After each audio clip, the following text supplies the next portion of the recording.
There she is. We were chatting backstage, and then all of a sudden I hear a little woo, and I'm like, oh shoot, was that my cue? Hi. We're so happy to have you here today. How are you doing? I'm doing great. I was a little under the weather before. I mentioned this at yesterday's panel, but before coming to Adelaide, I went to Melbourne. I have like 4 friends who live there, so I was like, time to go visit my friends in another country. We went to the zoo, and it was great. But we go up to the window so we could look at the orangutans, and I'm like walking up, and this woman, like as I'm walking up, she just like turns around, she's holding her baby and goes, like right in my face. And I was like, oh God. And then a few days later, I get the sniffles. She did it. Why is your country trying to get me sick? You guys, what? Answer for yourselves. It's not me. Okay. It's not me. What? Oh, shucks. See, I don't want to leave either, but at the same time, I really want to go home and see my boyfriend and my cat. So I miss my son. All right. Well, I reckon we get straight into it. So Yeah. everyone has an origin story. How did you first find your way into voice acting? And was there a particular game, anime, video game that really made you think, I want to do this as a voice actor? The thing that made me want to do it as a voice actor was 100% Kingdom Hearts. It was Kingdom Hearts. I remember sitting there and playing the games. I had this thing where like I wasn't allowed to have my PS2 at school until my senior year because my mom was like, focus on your studies. And I was like, oh, fine. And so whenever I went back for a break, I would like marathon both games. I'd be like, I'm playing Kingdom Hearts 1 and Kingdom Hearts 2. Like, I've gotta experience this. Oh, the lights, hello. And I remember sitting there and crying and watching the end credits to Kingdom Hearts 2, and the end credits music for Kingdom Hearts 2 just messes me up emotionally. And I'm listening to it, I'm like, I want to be a part of something like this. And then like a few months later it clicked. I was like, oh, wait, I can be a part of something like this. So I really credit KH2 for making me go for the first time. I want to make something like this. I want to be a part of stories like this. I was a theater major at the time. Originally, I was going to be an astrophysicist, and then to the dismay of every single adult in 2003, dating myself, this girl who was very good at math and science decided she no longer wanted to be a woman in STEM. She wanted to do theater. She wanted to be an actor. And everyone was like, but you're so good at science. I'm like, but I love the stage. I want to do theater. By the way, I call that my fall girl voice. I don't know if you guys, to what extent you guys have that archetype here, but like when fall rolls around, it's that like, I really like fall. I speak with a lot of vocal fry. And I love wearing sweaters and going to Starbucks and getting my pumpkin spice latte. I love fall. I want to wear scarves and boots. I don't like summer. I like fall. Anyway, that's the voice I use to make fun of myself. But yeah, so I was already training. I wanted to be a theater major. And then, yeah, I got a little disillusioned with it. And I was like, what is my place in the performing arts? Because I wanted to do musical theater, but then I was like, oh, the style of singing is not what I do. So what do I do? And yeah, and then kind of voiceover clicked in my head as a possibility. So yeah. Well, I for one just want to say thank you for deciding to do it. I like thinking about alternate universe Allegra sometimes because I know she's like at a telescope somewhere and she is really happy. She's really happy at that telescope. But I also think I'm on the right path here. So I just like, it's like the alternate universe thing where it's just like, I wouldn't choose to do something else because I think I'm right where I belong. But I think that version of Allegra is also right where she belongs. So, yeah. Every actor develops their own process over time. Looking back, how has your approach to creating a character evolved over the course of your career? It definitely has become a lot more instinctive now, as opposed to something that I have to like pre-plan and pre-prepare. I think when you're working on like a really, really, really long-term project where you have scripts ahead of time, it does inform the process. And so as someone who came from the stage, I used to like write notes and ask myself questions a little bit more. But doing voiceover, like 99% of the work that I do not have my script ahead of time. Maybe I know what the character is from the audition. Maybe I'm going in and I have no idea what I'm about to work on because I have a character name and a code name and I'm like, I don't know what that is. So I just go in and they just show me the lines, and it's all what we call in the industry cold reading. Cold reading means you are reading it for the first time as you perform it, basically. So as a result, I'd say like the only exception to that is occasionally on some projects you do get the scripts ahead of time.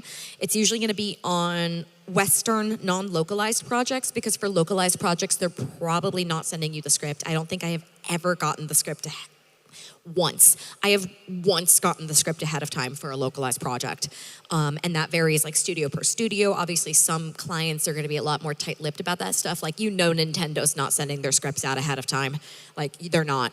So unless I'm doing like a performance capture thing where I have to learn my lines because I'm on stage and so I have to be off book, I'm not getting those lines ahead of time. So now rather than sitting and preparing, in the moment, the choices are basically like, you have to make a really strong choice and you have to trust that the director is going to guide you in the direction and like course correct you if it's not currently fitting in with the world. There usually is like a point at the beginning where you do the lines a little bit and you get like a feel for it, and they might go a little more this way, a little more this way. Sometimes it's a vocal tweak, sometimes it's a characterization tweak, things like that. And then you just fall into a rhythm with it. What I might do to keep the character with me after I leave, is sometimes I have like specific songs or playlists that I associate with like a specific thing. Sometimes it's as simple as like if I know I'm doing some like hard-ass girly work, I might turn on like a hard-ass girly playlist. Occasionally, because we were talking about Apex backstage, I had a playlist for a while that I would play. It was just like really cool Nordic music that I had found on Spotify that I was like, I'm vibing with this. But honestly, a lot of it's just all really like instinctive work in the moment. And what I find now is that like, once I click and I find what makes a character them, it's really easy for me to fall back into that place because they all feel a little unique for me. So it might start with like, okay, this is like the archetype. This is what I'm kind of going for. This is this. And then like something kind of clicks. And it's like, a good example would be like Acheron, for instance, from Honkai Star Rail. It starts with her like, she's a little cagey, she's a little this, but then it was like those micro moments where she got really warm that made me realize exactly who she was, because it was like she puts on a somewhat distant facade, and every single way that she expresses herself is so small. If like my emotional range is like, hers is like, eh. So finding those moments of warmth with her made me realize exactly who she was. And I was like, I know who you are now. And you feel distant and you feel almost a little cold and a little angry for people who don't know you well. But like, boy, the depth of caring that you have as a character is just this really beautiful thing. And once I found that, I was like, I know exactly who Acheron is. And now I don't even need a vocal ref. I just know exactly where to go with her. I guess a follow-up question to that would be, do you look at how the character appears and use that to inform your performance on them? Occasionally. I don't always see the art. So I don't always know what a character is going to look like. A really good example of this is like, sometimes I'm working on something where, like, let's say when I did Spider-Man 2 for Insomniac, rather than playing like a character, I was playing like female Hunter 5 from the Hunter faction of, like Kraven's Hunters. And so there was like a design for the character, but I didn't see it until a lot later, to be honest, until I started doing like some of the efforts, and they were like they would be like, oh, that's what the hunters look like. And I'm like, oh, sick. But there wasn't really a visualization in mind for them. But it can be very helpful, especially when you're doing something like animation. Sometimes just knowing what a character's like the stylization of the animation can inform you little things like, oh, their mouth is bigger. So, like how expressive is the mouth? Like you would make bigger, wider choices like I'm doing right now because the mouth is allowing for it versus a way smaller mouth, which is actually a tip and trick for live action dubbing. Because when you're doing live action dubbing, you want it to look like the mouth as much as possible. And they're very strict about there's no B sound here, so we can't use a word that has B in there. And I'm like, dang, y'all are strict. But also just from a performance note, it's just like she's not moving her mouth a lot. So don't articulate really hard because it's not going to match what's on the screen. So yeah, so I do try to inform it when possible, but sometimes I'm like, I do not have the luxury of visual, so who is she in my head? Let's go. In Jujutsu Kaisen, you voiced both Maki and Miwa, including a scene where they speak to each other directly. When you're recording a conversation like that with yourself, what does that process actually look like in the recording booth, and how do you keep both characters distinct in your performances? The first time I did that was actually not in JJK. It was in an anime called Fate Apocrypha. And in Fate, I didn't know I was going to be speaking to myself. I did know when I got cast as Miwa that I was going to be speaking to myself. So I wasn't nearly as panicked as I was the first time it happened. Tony Oliver was directing Fate Apocrypha. Wonderful man. Among many things, he's the voice of Lupin the Third, and also all of your anime. And he was directing, and he told me, take the characters, because they weren't too far apart in voice. It was Adelante and Semiramis. And Semiramis tend to sit around here versus Adelante being like kind of in this area. And so it's like, how do you differentiate them when they're so close in that exact moment? And he said, take them to their logical extremes. So in general, when Semiramis speaks, she might have a little bit of all over the place, and she might get a little more low and seductive as needed versus going higher. Keep her higher in this kind of breathy area. Let it be the queen relaxing on her throne instead of the queen leaning forward on her throne. Kind of a deal. To contrast, where Adelante might have a little more this, and she might get higher and more emotional versus being low and angry. Keep her low and angry in that moment so that Semiramis can feel quite different by contrast. With Maki and Miwa, that was a way easier process because Maki is down here basically being a jackass. I love her so much. And Miwa's up here. Hello, useless Miwa here. And but the way it works from a recording standpoint is I'm not going back and forth in the moment. From a pure recording standpoint, it is way easier to stay on the same track in Pro Tools. And so it's just like the Maki track and the Miwa track and the Yuji track and the Nobara track and all that stuff. So rather than jumping back and forth, it's like, we're just going to stay over here on Maki for a while. Or actually, I should say we're going to stay over here on Miwa first because Miwa is how I started it.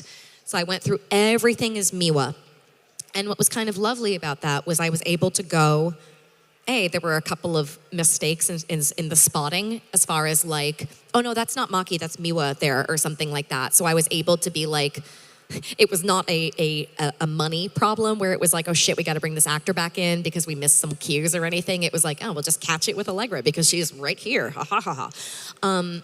But it also meant I got to kind of internally direct myself a little bit because I knew how I was going to be responding later to myself. So I could be well, Maki's gonna go low here so Miwa can go high. Miwa's flustered in this way. This is how Maki's gonna sass back at her and everything like that. So it was a weird, flow state almost, where I was just I know, even though I'm not hearing Maki, I know exactly what she's going to do because that's me. That's me. I know how I'm going to approach this because I know how I'm going to respond to the line I just did. So that was kind of nice. But yeah, it keep them at their logical extremes and, they don't bleed together too much, fortunately. I was you sure you want me to play Miwa? And Michael Sorich, who was directing season 1, he was like, you've got this, Allegra, you're fine. I was like, oh, yeah, sure, okay. If you've ever heard Xander Mobus do an impression of Michael Sorich, his Sorich impression is like really good. Michael Sorich is an angel of a human being, by the way. When you're recording stuff like that, do you have the audio track for the previous lines to base your performance off of? Or are you going in blind with that? Well, I mean, I'm obviously hearing the Japanese, but for the other actor, yes, if the actor has recorded before me, I am hearing that, at least in dubbing. In games, they don't always have that lined up. It's like complicated from a setup standpoint. There are some recording programs, they're like proprietary tools that are used by specific studios that will have, as long as the line is edited, it's immediately placed into the thing so you can hear it. So when I was recording, for instance, Dragon Age back in the day, BioWare has that set up. So as long as the other actor recorded before me and they picked the take, that take would be there and I would be able to hear it. But about 50% of the work I do, I'm not hearing the actor before me. And then I'm usually relying on, if it's a dubbing situation, I'm like, all right, but I know what the Japanese sounds like, so I'm going to just kind of go off of that, or the director is reading me in. Well, my next question touches more on the physical side. I was looking at your character, Marissa, in Street Fighter 6. Yes. I love that woman. Who likes that woman? Me. Yes. So she has enormous amounts of confidence and presence. So when you're recording that in the booth, do you find yourself becoming bigger and more physical with it? Yeah, it's hard not to. I try to I'm going to stand for this one. I try to physically kind of find a place that makes sense for a character. So someone like Dorothea, where she kind of sits here, I tend to gesticulate with my hands a little bit more, which sometimes is very inconvenient when I smack the mic stand and I interrupt a take. Or if I'm doing something like a battle line, I try to put a little bit of that kinetic energy into it, in terms of my body. Even if I can't, Mike is here, I can't move too much because I have to stay on axis at all times, but I try to do as much as possible with that. With Marisa, she is bigger and broader, and one of the things that I had in mind for her is she has a bigger rib cage than me. So everything with her has to feel like she has so much breath in her. So it's hard for her not to be at least a little bit loud and a little broad in terms of everything. So it's keeping that in mind. It's also, it's not even just that she's a big character, it's that she's so energetic and jovial. Literally, she's just, I don't think she gets mad. She doesn't really get mad. She's just kind of enjoying her life all the time. And it's a very, very infectious character to play. I walk out of that session, I'm like, I'm feeling so good about myself right now. Ha ha ha ha ha. But yeah, I definitely try to put myself in a pose that makes me honestly feel like my rib cage is in the right place for a character, either because if they're slumping over, I know that changes the quality of the sound coming out versus when I'm upright, or if there's someone who curls in on themselves, or someone who stands very proud and tall. With kids, sometimes I rock back and forth on my feet to get some of that loosey-goosey energy, and I try to remember that their rib cages are smaller, so their lungs are smaller, so I need to take more breaths with that because they don't have the I've been singing for 20 years lung capacity that I do. You voiced a lot of strong, powerful women, such as Dorothea in Fire Emblem 3 Houses and Mitsuru Kirijo in Persona 3 Reload. Do you find yourself drawing inspiration from the women in your own life when approaching those kinds of roles? It's so funny. I will say that I'm very fortunate to have grown up in a household where my mom was just the coolest woman ever. She's an executive working in the beauty industry. And so I grew up seeing other, women is one of those fields where ultimately the C-suite is usually dominated by men. And, like there's that little bit of that glass ceiling. But in general, there are so many women in power that I just grew up seeing women being confident and capable and expressive and in charge and everything. So I think I never had to think about it because it's just like, that's just who women are to me.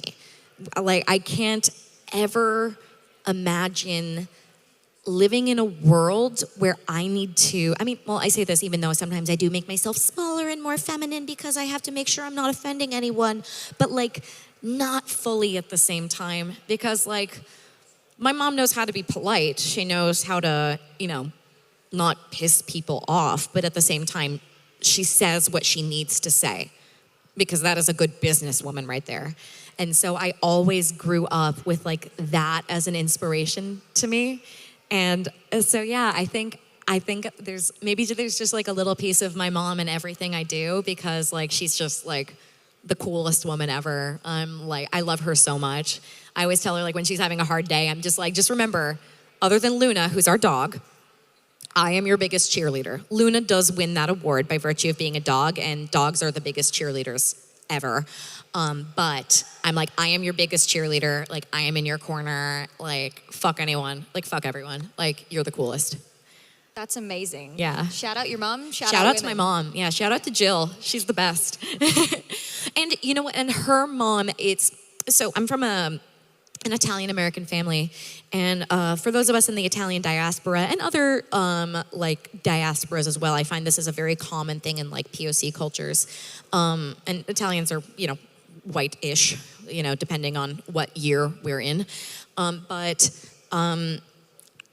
there's a patriarchy, but there's also a matriarchy. And there's a very strong matriarchy in my family where it's just like, yeah, my Uncle Peter now is like, since my grandfather passed away, like he's kind of like the head of the family, but like Aunt Jill, you listen to Aunt Jill when she speaks. And it's like that, I love that, like the way that matriarchies work as like almost like a little subversive of that patriarchy when like that matriarchy is there to be like, no. Who's really in charge right now? It's beautiful. And like my mom had a strong mom and I have a strong mom and I don't plan on having kids, but if I can inspire people with my strength and my forthrightness, then I am giving back to the world in a way that the women before me did. Well, I'm feeling pretty inspired right now. Hell yeah. Me too. And actually to that point, that's why Maki is such an important character to me because it's like that, her feminine rage and the story of basically like a victim of misogynistic abuse coming into her own and literally destroying the patriarchy is the type of narrative that I always wanted to see as a child. I didn't know I wanted to see it, but like now as an adult, I'm like, damn, I wish I had a Maki Zen'in growing up. And if the best substitute for that is being Maki, being the Maki Zen'in I always wanted to see in the world, then I'm like, hell yeah, Do you find that the strong female characters that you play stay with you after the role is finished? Everyone kind of stays with me, honestly. All the characters stay with me. Because I put a little piece of myself into everything that I do. And in general, in life, like in all my experiences, what I try to do is find something that made me happy about everything. So it's just like, okay, maybe this was a rough session, but like, what do I like about this character? Like, I had a rough day, but what did I enjoy about this? What did I do? And I think because I put a little piece of myself into everything, it's hard for me not to like keep a little nugget of everything that I've done inside of my heart. Which is why when people are like, who's your favorite character? I'm like, stop, they're all my babies. Like, no, I can't pick. But it's also hard not to be inspired by the kick-ass ones. Like Maki in particular right now is like resonating with me really hard this year, but I also just did all of that work at the beginning of the year, so it's hard for you. There's like a recency bias where it like kind of stays with you for a while, but everyone has in their own way. All of them do. I promise I'll let you take a question in a second. I'm just loving these ones so far. You voice characters like Bloodhound in Apex Legends that have become really meaningful to LGBTQ players. What's it like seeing that kind of representation resonate with audiences? What's it like seeing that kind of representation resonate with audiences?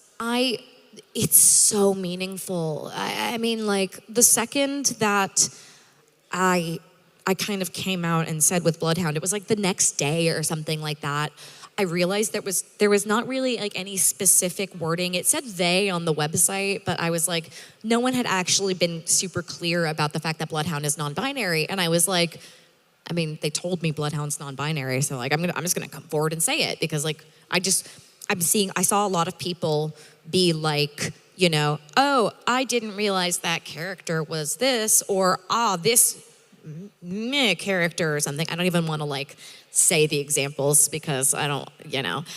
And I eventually was just like, hi, I just want to like just let everyone know that Bloodhound is non-binary. They use they, them pronouns.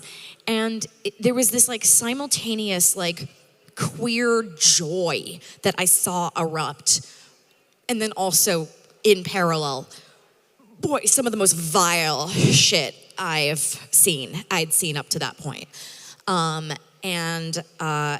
I try to like stick with the joy and like politely correct the vile, even though sometimes I know that there's certain types of transphobia and like homophobia and bigotry in general that I'm just like, I can try to reason with you, but this is so built into you and you do not want to listen, and I can't talk to someone who doesn't want to listen. You cannot reason with someone who doesn't want to listen. But it always feels so good when I'm at events in person, because inevitably at least one person comes up to me, whether it's about Bloodhound or a different character, and goes, this character helped me discover my own like gender identity or sexual orientation or anything. Even sometimes with something like Fire Emblem, someone has said like, Dorothea helped me realize I'm trans. Like that her particular brand of femininity helped me realize what my brand of femininity is, and that I've been a woman this entire time. And I'm like, hell yeah. I think, you know, as a young baby gay who didn't know she was gay yet, out in the world and being in fandom and everything,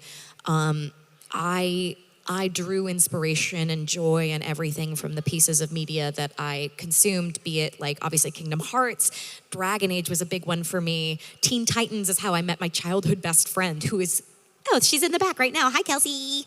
That is my best friend of, God, like 25 years, 23 something years. We met on a Teen Titans fan forum in 2002. And a couple years ago, I was her maid of honor. So fandom sparks friendships. And those things stay with you. But like having been inspired by all of that growing up, knowing that I can kind of pay forward in that regard makes me feel like I'm in the right line of work. You know, it's like Allegra is in the right, this is the right path that I'm on, because it's like I get to give back in those ways that I was given to as a child. And you know, ways that I was able to explore my own identity via characters and who am I, what do I like, all of this, knowing that even if it's not the character that I portray, some piece of media that I'm a part of, like that's going to give to someone. Someone will find out who they are because of different Apex Legends characters or Fire Emblem characters or Hoyo characters or whatever it is. Like, I love being the person who's a part of that dialogue with someone, but I also love knowing that even if it's not me, the media that I work on still has that power over people, because I've felt it myself from the fan side. Who's your favorite Teen Titan? Starfire, 100%. True fun story for me. Washington SummerCon a couple weeks ago, I had already met Greg Sipes because I'm friends with his brother, but I got to meet some of the other members of the cast of Teen Titans, and I got their autographs, and I got to just kind of like thank them for being a huge part of my childhood and for inspiring me. And I finally, like, it was with Greg specifically that I told him, I was like, I try to be like really chill and cool when I see you, because it's like, we're peers and everything. But I just kind of realized that like with the amount of people who talk to me and are just like, thank you for the work you do, I don't have to be cool about it with someone who inspired me, even though we're now on the same like professional playing field. I can be like, and by the way, as your peer, thank you for inspiring me. Thank you. I really appreciate it. And that was like so cool. And they're all so nice. Well, you're nice too, just so you know. I'm having a great time, just so you know. So the next question, when you take on established characters like Persona 3 or Cynthia in Pokemon Masters, how do you balance honouring what the fans already know and also bringing your own interpretation? So with Mitsuru in particular, I actually very specifically, I was like aware of Tara's performance. I knew it, I'd heard it a couple of times, etc. But the second I got cast, I was like, I am not consuming any of Tara's Mitsuru until I am done recording. I didn't want to feel like I was doing a voice match, because if they were like, voice match Tara Platt's Mitsuru, I'd be like, no, hire Tara back. Like, if you're gonna do that, just bring the original cast back. But fortunately, that's not what they were asking for. They were like, what's your take on it? So for me, and for Cynthia as well, I just rooted myself in what the Japanese was doing, my understanding of the character, and then when I had Japanese reference, what the Japanese was doing. Actually, interestingly, with Cynthia, across Pokemon media, if you play a character in one of the pieces of media, you will not reprise them in another piece of media. And they do the exact same thing with the seiyus. So Emily Bauer was never going to get to be Cynthia in Masters because Cynthia's seiyu in Japanese was also not her in Masters. They do that kind of across the board, with the exception of when Ash Ketchum appeared in Pokemon Masters. I think that was where they kept it consistent. But otherwise, it kind of just gives opportunities for us to kind of stretch our wings in our own ways. And I'm a part of a lovely little matriarchy of a coven of Cynthias between Tara Sands and Emily Bauer and myself. It's just like, we're just like the Cynthias, like of varying levels of friendliness or terror, depending on which one. I like to consider myself horror Cynthia because I think I'm the closest to the in-game Cynthia that absolutely destroyed you with her Garchomp. So, hi. But yeah, it's like, I want to be aware of what made the character resonate with people in the past, but I never want to feel like I'm imitating what someone else did, because then that's just a voice match, and I'm just trying to do what someone else did, and that doesn't feel fair to that actor, and it doesn't feel fair to fans either, you know? I'd like to ask one more question before we open it up to the Q&A for the audience. Fans across all your work connect with these characters. Is there a standout line or phrase you love hearing the fans say back to you? And do fans ever catch you off guard with obscure lines you didn't expect them to remember? Oh my God. They usually hit me with characters I never there was someone who came up to my table today and was like, do you remember Labyrinth of Refrain and Coven of Dusk? And I was like, yes. What? We're talking about that game right now? That's amazing. It's like people will bring stuff up to me that I hadn't gotten to think about in a while because it's been so long since I've recorded. So that kind of thing will happen. But also, it's kind of fun.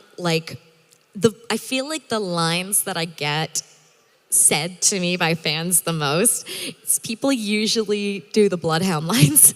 It's like everyone, I feel like it's almost this thing where everyone is just like, I've got to be Bloodhound at you right now. And it's very sweet and I love it. People don't do it as much with some of my other characters, but with Bloodhound, they're just like, yeah, I am Bloodhounded. I'm like, yes, Bloodhounded, let's go. Do we have time for a Q&A? Or we actually don't. We don't. I'm so sorry, guys. I'm so sorry. Well, the good news is I will be back at my table at 1:30. And so if you guys have any questions for me and I wasn't able to get to any of your questions today, we can chat at the table. I take questions. So yeah. Well, thank you so much for talking to us. Yeah, my pleasure. We learned so much, and I'm grateful to have this opportunity. Oh, thank you. Thank you for being so sweet and personable. I've enjoyed this so much. I try to be a nice person. I always find that kindness, and this is my parting wisdom for today. Kindness is a choice that you make. It is very easy to be jaded and angry at the world in general, but I find that if you just approach things with a smile and you try to do this thing that I have been trying to do, which is again, just remember something good that happened, even in an experience that wasn't necessarily ideal, I feel like that just helps me go into the world with a lot more generosity and kindness than I could otherwise have. And we all gotta be a little angry sometimes, and there's always space for that, and never deny yourself the opportunity. But, also just I'm so much happier in life when I don't have to waste energy being angry. It's nice. I like it. 38, coming up on 38 right now, has been really cool for that reason. I'm less angry across the board. It's pretty nice. 38. You don't? Yeah, I turned 38 literally in less than a week. Yeah. On the 11th, Wow. yeah. Happy birthday. Thank birthday. you. Oh. We're going to Disneyland. Yeah! Childless millennial Disney trip. Woo! What? Hell yeah! You might have to buy your own flight though. Well, thank you. Yeah, we're good. Thank you so much. Thank you guys. I'll see you at my table in a little bit. Big round of applause for Allegra. Thank you so much.